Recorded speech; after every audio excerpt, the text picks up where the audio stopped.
Naniniwala National Union of People's Lawyers sa pangigipit lamang sa mga kritiko ng Pangulo ang bawing amnestiya kay Senator Antonio Trillanes. ayon kay NUPL Chairperson Mary Colmenares, pinapakita lamang ng utos Ang Pangulo na hindi ito makakasiko. Hindi rin naman ito gagawin ng Pangulo para kasama ni Trillanes sa nagpunta kung hindi naman tumatalisa sa kanya.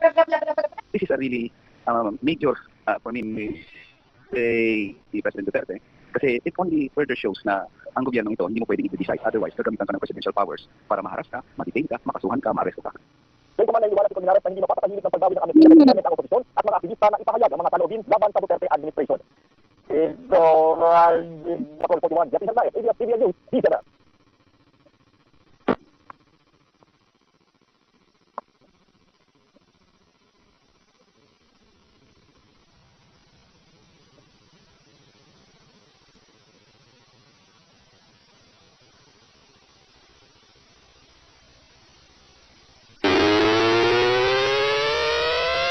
Basta may nangyari naka-report agad sa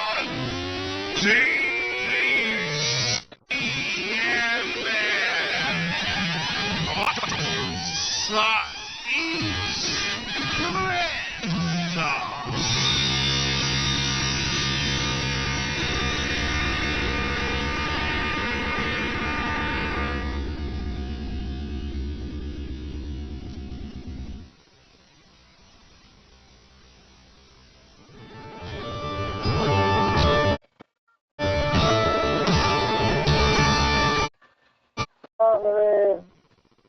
Pinapakita lamang ng utos ng Pangulo na hindi kumukasa hindi rin naman ito gagawin ng Pangulo para kasama ni Trillanes sa nagpunta kung hindi naman tumatalisa sa kanya.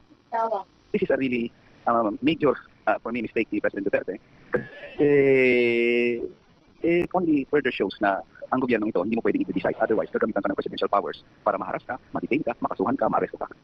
Gayun man naniniwala si Colmenares na hindi mapapatahimik ng pagbawi ng amnestiya kay Trillanes ang oposisyon at mga aktivista na ipahayag ang mga saloobin laban sa Duterte administration. ito ay Patrol 41 Jeffrey Hernandez, ABS-CBN News.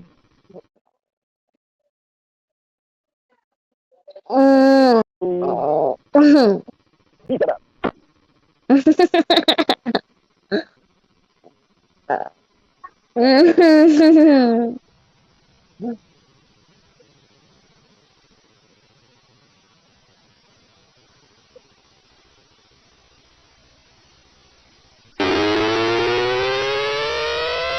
basta may nangyari naka-report agad sa